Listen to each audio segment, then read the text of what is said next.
You got, start in 5 minutes still? Okay. Hi, everybody, and welcome to Gala Week. We are so glad you guys are joining us all this week online. So thank you for all of you guys who are our ticket holders for the week. My name's Amanda Nicholson. I'm the Senior Vice President of the Wildlife Center of Virginia. And with me today is author Christie Gove. Hi, Christie. Hello. Hi, everyone. Thanks for being here today. Yeah. We're very excited to have you here, Christie, helping us kick off Gala Week. I figured we had a lot to talk about this month, really, as we kick off some exciting things. For those of you who are out there who are regular Wildlife Center followers and have come to our events and follow us pretty closely online, you probably know Christie's name because she has worked with us for the past several years on creating some children's books. And today we're offering a sneak peek on her newest book, which comes out next Tuesday, right? Yep. And that is Bailey the Black Bear, which I have. I realized I know these books come out next week, but I have my hands on a hard copy. So I figured I should probably bring that to this program if we're really giving you guys a sneak peek. So we're going to talk about that and plans that we have with Christie for a book tour. But I thought maybe we would just first kind of start in the early days, give us a little more context, Christie, about yourself and, how did you get started writing children's books in general? What was your first book? I think it was a travel diary. Tell us more about that. For sure. So, Amanda, I was looking at when we published the Maggie book together, and that was 2016. So it's actually been more than a few. Time years. What is time? Time flies. Time flies when you're having fun. So I've been, I would say, like a writer my whole life, but really started writing as an adult when I joined a writing group locally when my kids were little, and was kind of writing a little bit of everything, and then kind of found children's writing and poetry as my niche for a little bit and was focusing on that. And my first book was actually the Esther the Eaglet book with the Minnesota Raptor Center. That book was born out of an actual eagle rescue that happened at my parents' cabin, which is just over the border. I'm in Minnesota. It's over the border in Wisconsin. They found an eaglet down after a storm, and they called the Raptor Center, who came and got this very good sized bird, right? Because eaglets, even though they're only 2 or 3 months old, can be bigger than adults sometimes. So we were all just in awe of this experience where the Raptor Center came and rescued this bird and took it back and took care of it, and then came back to us with the bird for release. And my kids got to be part of that. And that was an experience for me like none other. I hadn't really known a lot about wildlife rehab centers or raptor centers specifically until that happened. And I was just kind of in awe of the work that they do, and that most people don't really know that this sort of care exists. So wrote that story, and you can see the image here of the cover of that bird, or cover of that book. And then it was the making of that book that connected me to Amanda and the Wildlife Center, because the publisher, while they were in Minnesota, at the time, it was a very small publisher, and I was helping them find images because I wanted the book to be as accurate as possible. So we were using some of our photos of the actual bird, but then we were trying to piece it together with photos of rehabbed eaglets. And so I found at that time, I think it was the triplets right, Amanda, the 3 eagles that had been rescued at Wildlife Center that kind of got my attention. And I connected with Amanda, who helped a lot. You can see how much she helped by the cover of this book. People who know the Wildlife Center might recognize that special person on the cover. And so that was the first book and how we got connected. So that's great. I love that, the connection, because, well, now having gone through this process a couple of times with our own true stories here at the Wildlife Center, I know that the finding images can be really challenging because, you really want them to be realistic.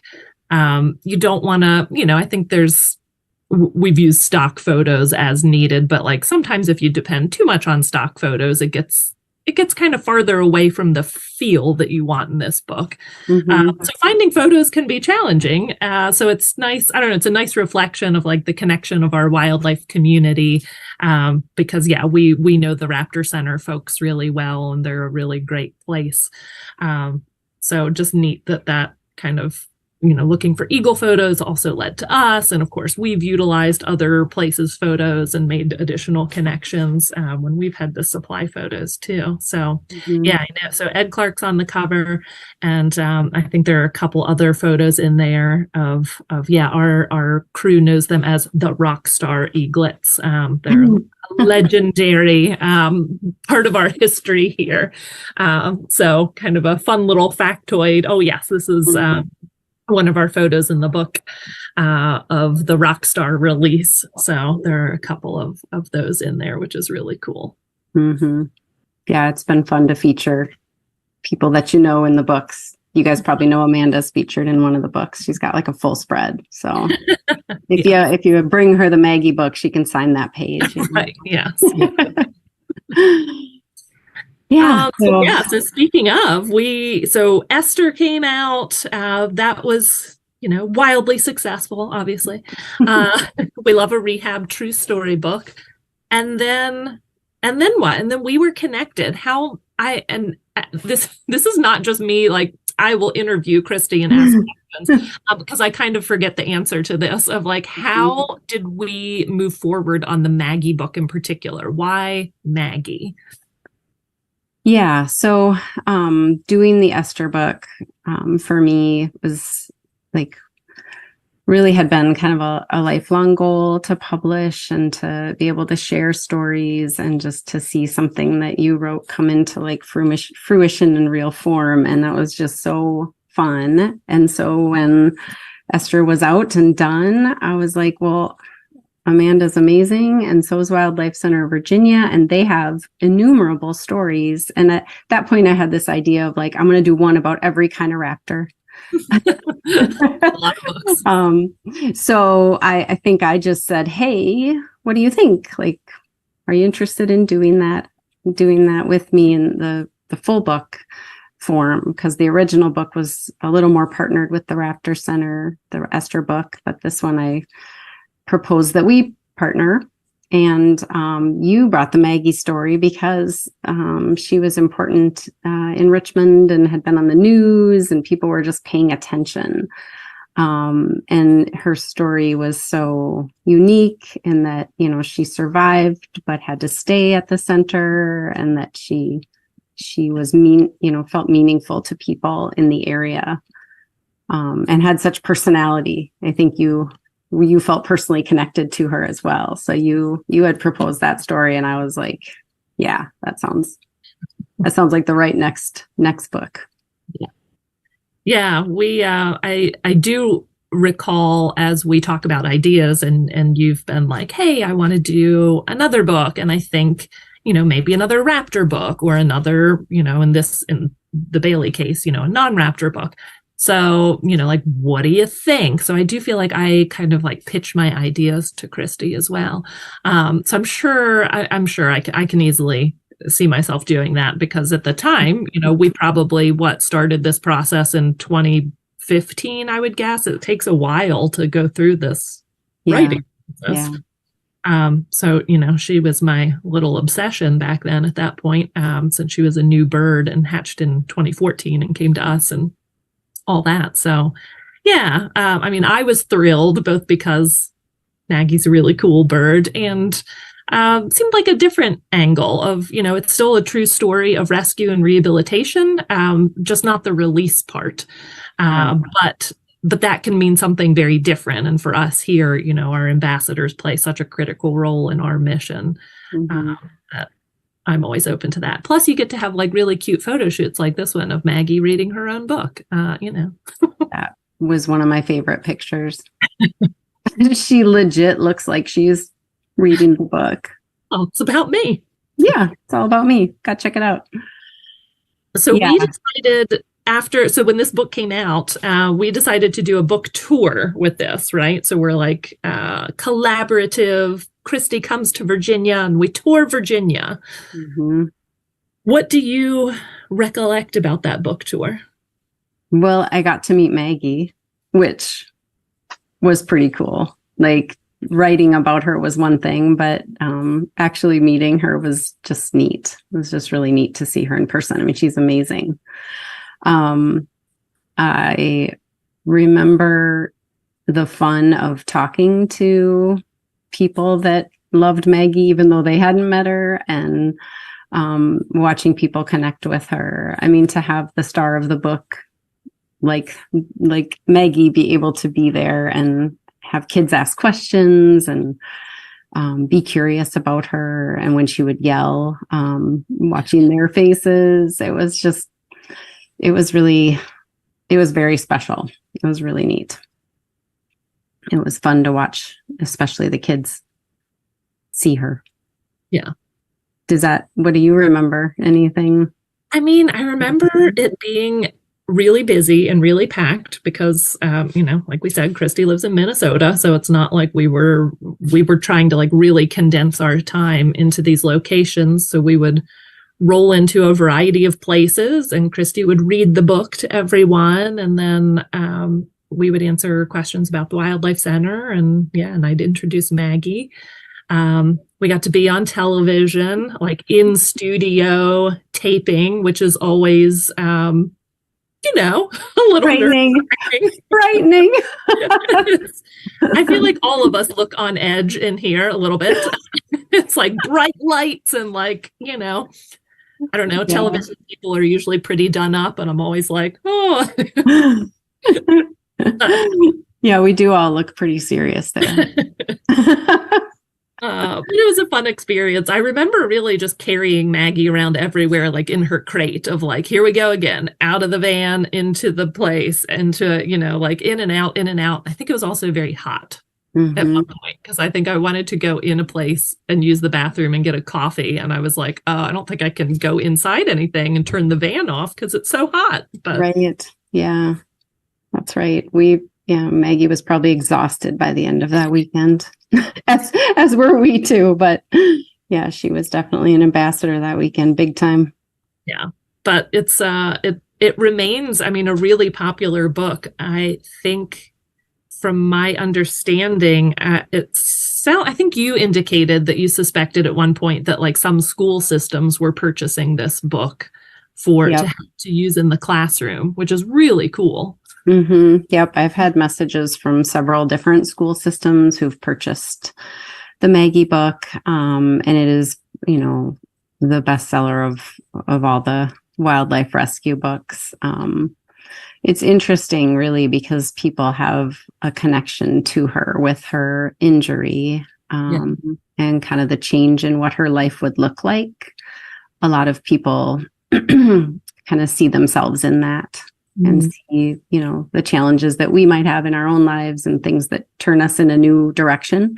Yeah. The ability to sort of turn with that and become something new and different and still excellent in a different way. So I had a lot of interesting messages from people about how they feel inspired by her. So I know it's very cool. So after the Maggie book, then you were like, hey, let's do it all over again. Let's do another Raptor book. Because you were like going for the trifecta, right? Like a Raptor. Poor Amanda. Poor Amanda. I never leave her alone. Well, I was still even thinking like, there's 7 different kinds of raptors, right? We're gonna go all the way. But yeah, I did push you then to like, well, I didn't have to push you, but I did ask if we could do another one. So, and owls, I think, are a particularly fascinating type of raptor. They're just different in their own unique way. And so that was where we went next, was looking at a variety of different owl stories. And I don't think that one was as straightforward in terms of just like Maggie. We kind of did, you offered that story. We did that one because we loved it. With the owl story, I think we tossed around a few different ideas. Yeah, I think that's right. Yeah. But there we are again on the news. Yeah, and we did a book tour for this one too. So we did not have a great horned owl to take on the tour. So that is a barred owl. But ultimately, we decided on this great horned owl story, which was yet another true story about an owl patient at the Wildlife Center. Mm-hmm. I do remember putting that one out there of like, hey, there is this owl, and crazily enough, it was hit by a train and lived to tell the tale and was released. So this was another kind of rescue to release story. Mm-hmm. I remember having some challenges with the photos because you're like, yeah, how on earth? You can't really like, how do you get a photo of an owl getting hit by a train? But mm-hmm.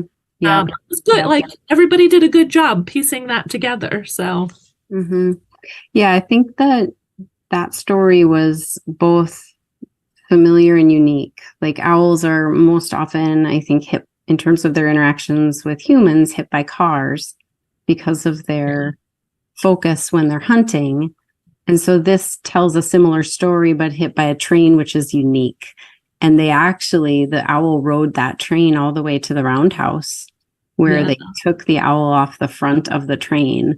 And in doing the research for this book, I found the guy who did that, who found the owl. And so got to talk to this guy who was in the train yards, and gosh, I can't remember the name of the train yards, but also out right near you guys. And his like shock and awe, even in retelling the story, like made it worthwhile. I was like, this is a good story. Kids love trains. We can still tell that story of how owls are often hurt and why, but through the train instead of the car. So even though there were challenges with the photos, because obviously nobody had a picture of the owl getting hit by the train, I think it was a good angle. It was a really good story.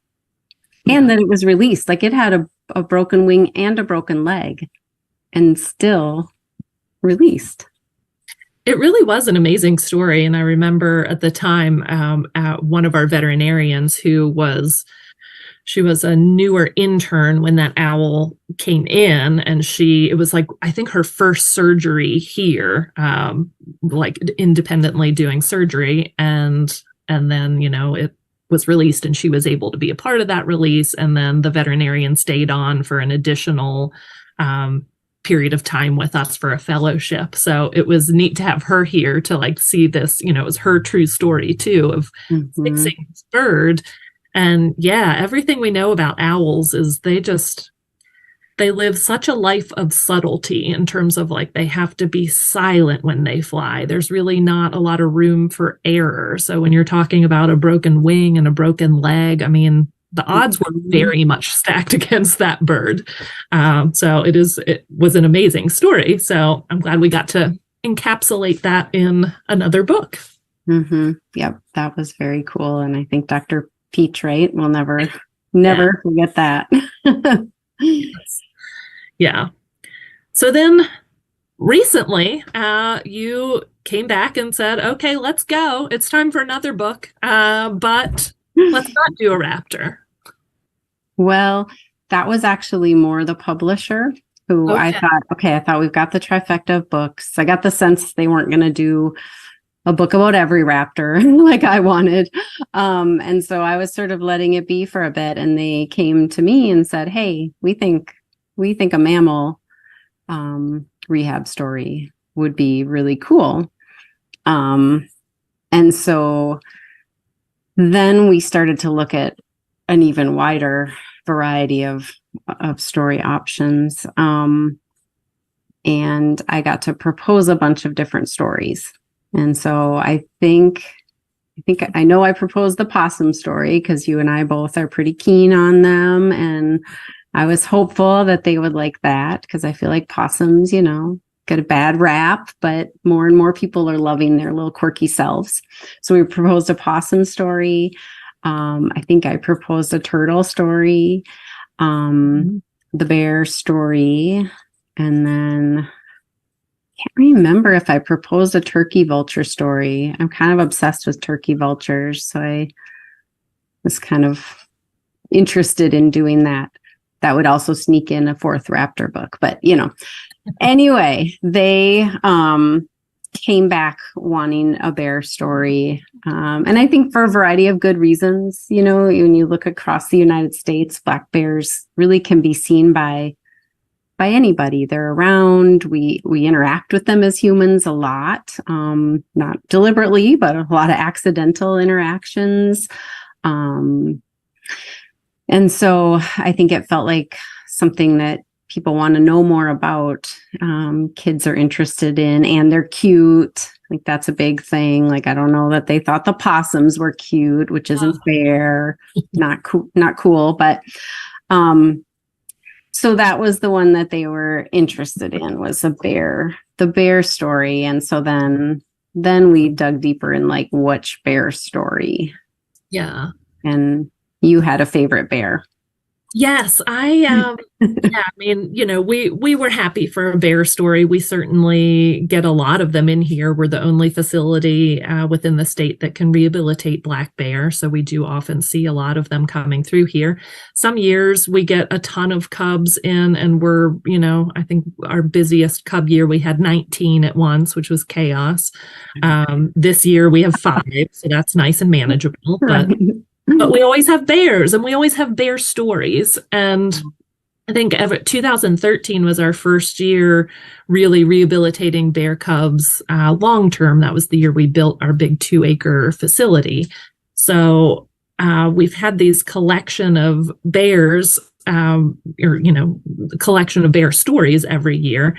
And when we were thinking about a good story, I was like, oh man, I do remember this very specific bear. Out of all of these dozens of cubs that have come through, I remember this very specific bear who is the bear on the cover of this book, kind of undergoing surgery or a check at that point. And she was a bear that came in 2016 and was hit by a vehicle right outside of the wildlife center. And these people, as the book will tell you, I can't remember how much detail goes into of the arrival here, but these people came like screaming into the parking lot of like a bear cub was hit by a car like right there. And so our vet director and a couple of staff people jumped in the bed of these people's truck and went down there. And sure enough, this poor little cub was laying on the side of the road, and they scooped her up and brought her in. And normally we cannot do that sort of thing here. We're very dependent on the state to bring us injured bears, but it was like, 30 feet down the road. So this little bear cub came in, and she had a fractured jaw, and she was in good condition otherwise, and her mom and her sibling made it, and they could see them go off in the woods, but this little cub just had like a glancing blow on her face, and she fractured her jaw. So the veterinary team was able to do surgery and pin the fracture. She had this big external fixator on her jaw to help hold the pins in place, and they got her through that. It's always such a mess of that, they can do the surgery, but then managing the bear's pain and getting the bear to eat soft foods and like not want to rip this weird thing off of their face. Can be pretty challenging. But it did heal. And we introduced her to the other cubs that year. And then she was later released. And I just still to date think she's maybe one of the cutest cubs that has come through here. They do all look different. And like certainly the bear moms. We have a program later this week on Wednesday with our bear moms, the rehabbers who are the ones who give the care to the bears all year round. I know the bear moms can usually differentiate between, their kiddos just by coloration and markings and all that. But this bear, I think, had a lighter face.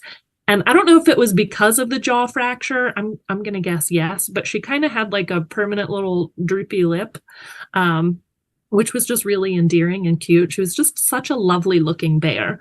And she was released. So I'm glad that we picked her for this story. Mm-hmm. And of course, I do feel like I have to crack open this book for a sneak peek, right? That's the whole. Yeah. We did have to try and find some photos in the world to help us of like a bear cub crossing the road.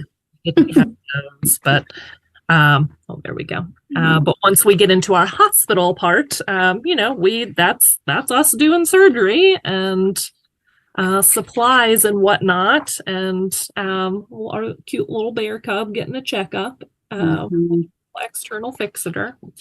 So yeah. And then photos of bears in our bear yards, of her in our bear yards. Mm-hmm. So when I first started this whole thing, I thought that the images in the books should be art, not photos. And so it was hard for me to adjust on the very first book that it would be pictures, not art. Okay. But now, like, it's totally clear in hindsight that like what kids love is to see the real surgery and the real x-rays and like the real thing. So yeah. I'm really glad that I didn't push it, that I was guided by people that knew better what kids would want. So it's fun to put those real pictures in. I love looking at the x-rays. So yeah, I remember you saying that early on of like, we have to have some x-rays in here because kids really love them. And I was like, that makes a lot of sense. Yes, I think they're super interesting. And I love that we can show that when we're talking about, this bear or that great horned owl or, these real stories, that here are the real x-ray images that our veterinarians looked at to, find the issue and surgery and all that. So what else, I guess, do you find that kids, like, what's your feedback from kids or sense from kids in terms of how they connect with these books? The kids are really happy when the animal gets released. Mm-hmm. I have had kids crying at the Maggie book because she loses her eye and because she doesn't get to go back to the wild. So it's interesting to watch kids read the different books and their feelings about, their joy that when the animal gets to go back. Yeah. And I feel like every kid that reads that is going to think about that when they see an animal, in the wild, or they see an animal that needs help, and they're going to want to help that animal and see them be successful and get back to nature. So it is pretty cool. There's nothing like watching a kid read a book, not just my own, just any books. Yeah. I'm a big reader myself, and I just think books are one of the best presents to give and get. I agree. And I have to admit, the Maggie book in particular was really great for me to give it to all my nieces and nephews because I look real cool because I'm like in the book, You look so good. Little did they know, but no, I'll also say that I also cry with these books. Like, all of them make me tear up the endings because it's like, this like momentous go back to the wild, or like Maggie, there's a part of like she understands why she has to be in captivity, and I don't know, I think it's because the language, it is a kid's book, so it's simplified for kids, but without being juvenile. But like it's something about the simple way of writing to convey it that, I don't know, I always tear up too, but I'm gooey. Validation of the work that you do. Yes. Yeah.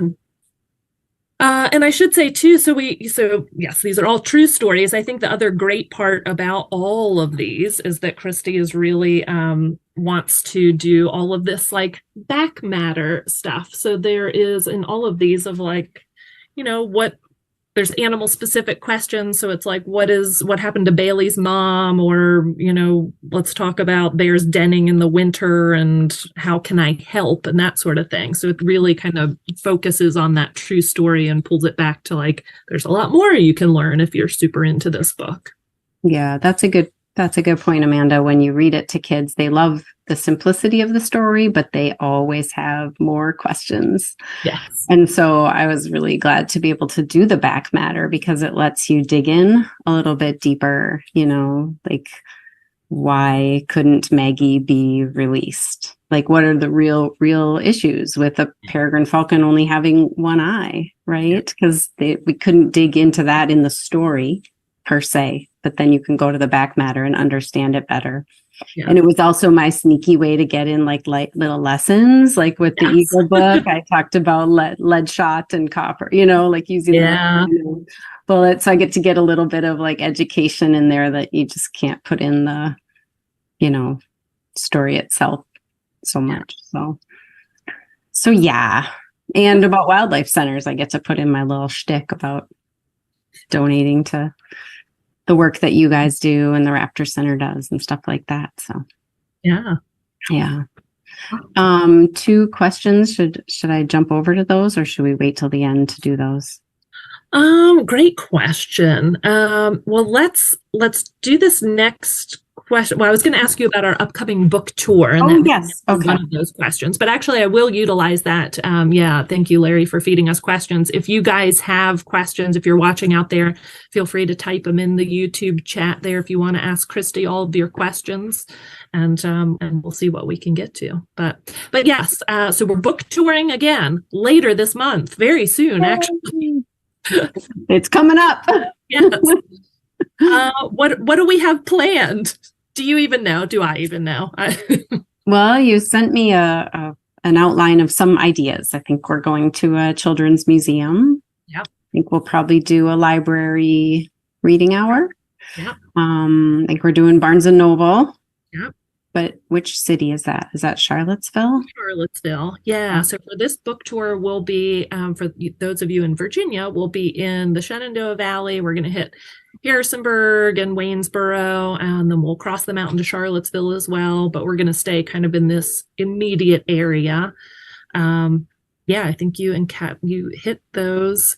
We are going to do a couple of opportunities here at the center. So we'll do a reading and then a kind of a modified open house tour, really just of the education ambassadors. So you can see all of the raptors, which is cool. Yeah, very cool. And we keep lining stuff up. I'm really we're trying to pack it in.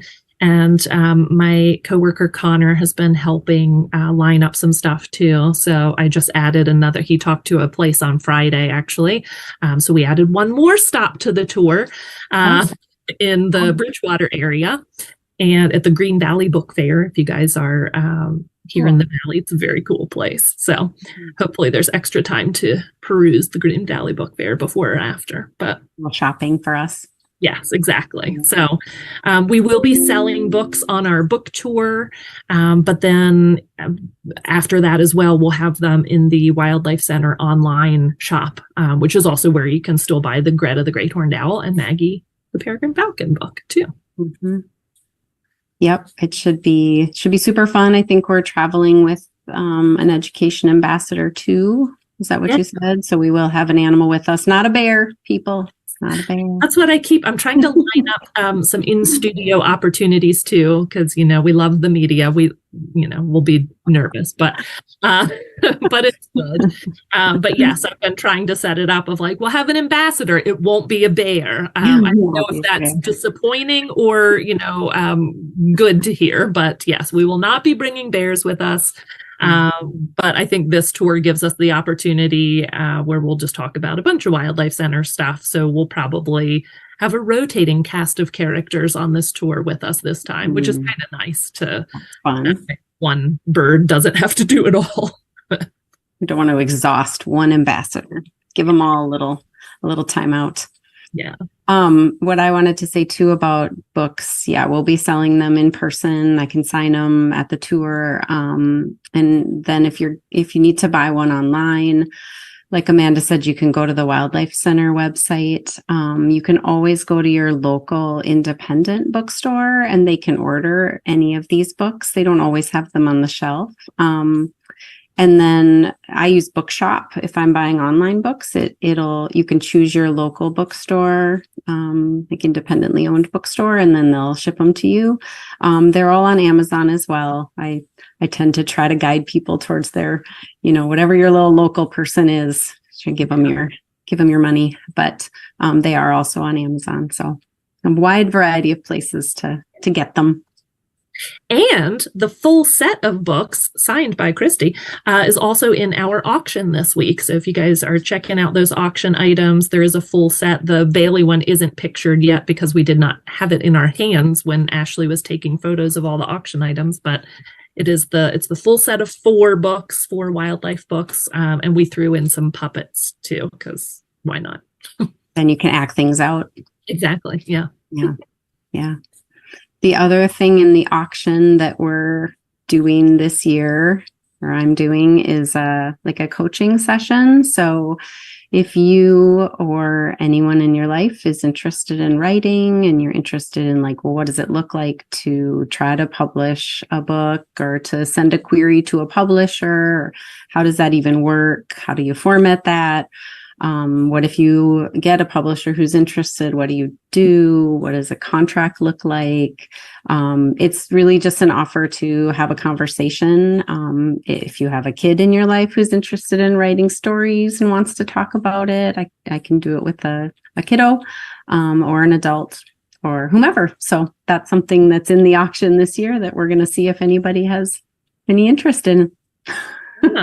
Yeah, thank you for doing that. I'm excited for that. That is a really neat opportunity to talk one-on-one. That would be really a fun gift for a younger person who's maybe really digging into this and thinking about that sort of world too. Because, a lot of kids want to write. It's interesting to talk to kids. I go to my kids' school every year and talk to kids, and they always have great questions about story arc and storyline and what does it look like and how do you put it together. And it's a lot to talk about. So lots of great opportunity. Yeah. Our other question, I think, was maybe about your inspiration for, they were asking, is Bailey a girl's name? And actually, that's a great question that ties into kind of the overall naming, right? So you had Esther the eaglet and Greta the great horned owl. Obviously, there's some alliteration there, I can tell, going on. Mm-hmm. What's kind of been your strategy for naming? Well, Esther was my great aunt growing up. Oh, cool. And so that's why I named the eaglet Esther. There was no bigger reason than that. I wanted it to be a girl, so that's where I went with that one. And then Maggie, obviously you named, so you should tell that story in a minute about that. And then Greta, again, I was looking for alliteration and a girl name. With Bailey, I actually was looking for a name that could be boy or girl, and be. And to be honest, when you start to look around at bear stories, there are a lot of bear stories out there. So we had to pick one that wasn't a duplicative of something else that's already out in the world. So I like Bailey. I think it worked well to have 2 syllables. A lot of it's just how it sounds. Yeah. Bailey the bear. So, and then, Amanda chose Maggie's name. So yes, she came pre-named and from, when Christie was writing this book, of course. I think those of you longtime Wildlife Center fans probably know / maybe had a hand in the Maggie naming scheme, because we do love to auction off naming rights at our gala. We're doing it this year with a mystery ambassador, and I have to talk carefully to make sure I don't give anything away. Mm-hmm. So we're having an ambassador program tomorrow. That's tomorrow afternoon's program. And we will debut said ambassador at that program. So then you'll know what species you're bidding for the naming rights. But that new ambassador we're very excited. And perhaps that ambassador will join us on tour. You never know. But But Maggie was in the auction years ago, and she got a lot of interest in the bidding process that year. Bids were going a little crazy, and finally, the winner was declared, and someone actually popped up on stage. This was an in-person year, and a group of people popped up on stage, and unbeknownst to me, it was a large group of people had pooled their money, about $9,000 worth of money, to win that. And they had some fierce competition, but they were not having it. They were in it to win it. And they then turned around and presented to me the naming rights, because I had been working with Maggie, and obviously had, like I said earlier, kind of was developing an obsession with this bird. So it was lovely. I started crying right away, so that was great. In all the photos of this moment. So yes, it was gifted unto me, and then I promptly started having a lot of anxiety about naming this bird, of like, oh my God, $9,000, what if everybody hates it?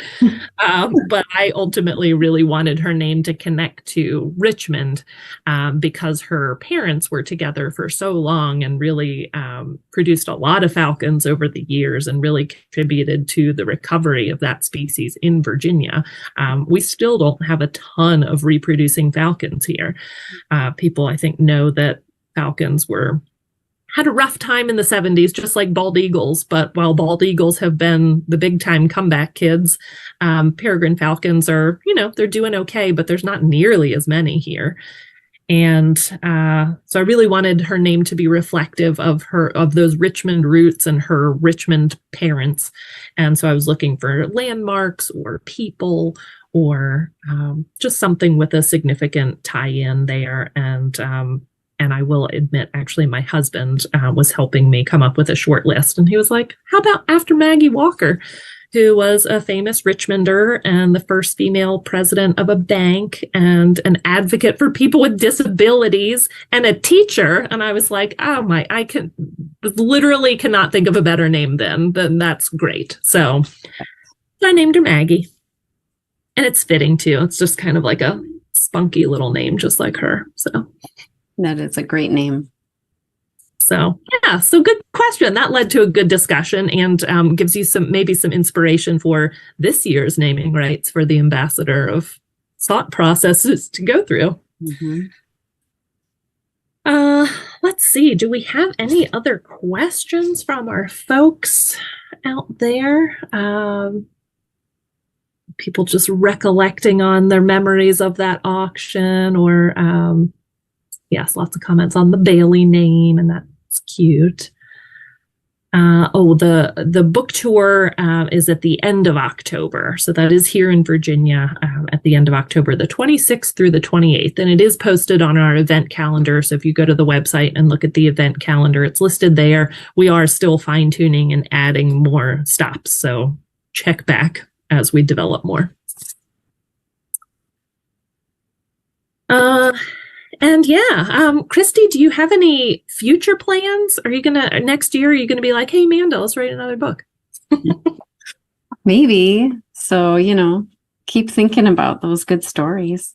Okay. I mean, I absolutely love doing these books. So if the publisher is excited about another story, then I think we should do another story. There's nothing in the works right now. Okay. So yeah, I'm not hiding any secrets, but they do, they're a real world publisher. So they do watch to see like how the books do, and is there enough interest, and so that does influence whether they propose to do more.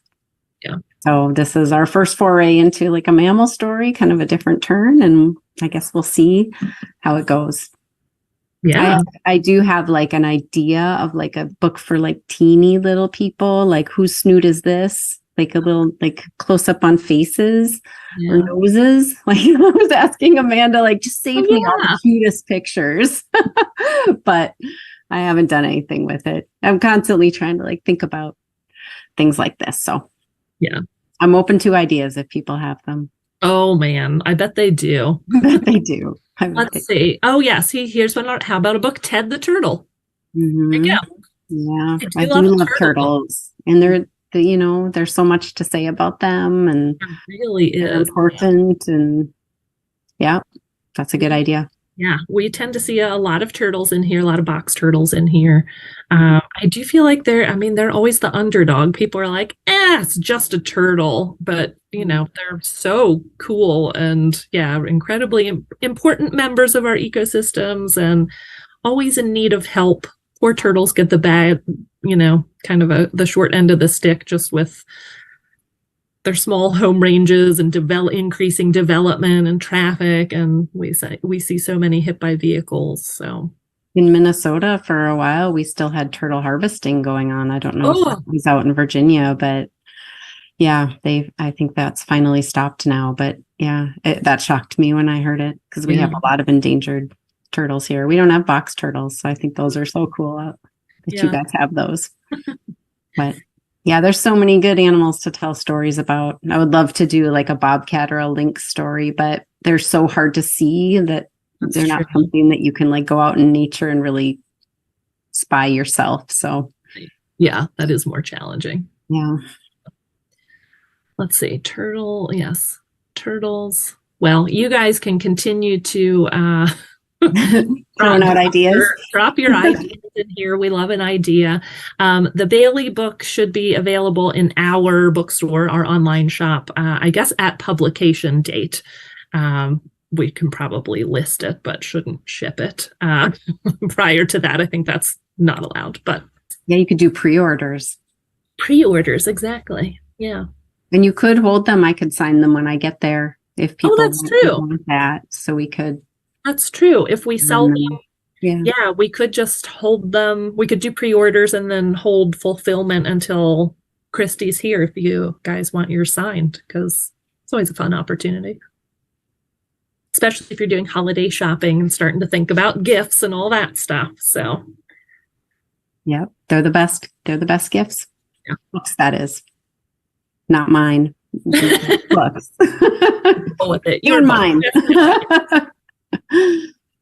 Awesome. Well, thank you guys so much for tuning in. Thank you, Christie, so much for kicking off our gala week and for donating your coaching time and your gift set. And thanks in advance for the book tour time. It'd be great. I'm really excited. So thanks to everybody for tuning in today, and hope to see some of you at the tour.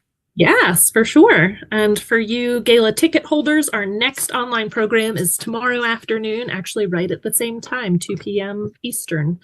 So thanks y'all for joining us, and happy bidding in that auction. Good luck. Thank you. Bye. Bye, everyone.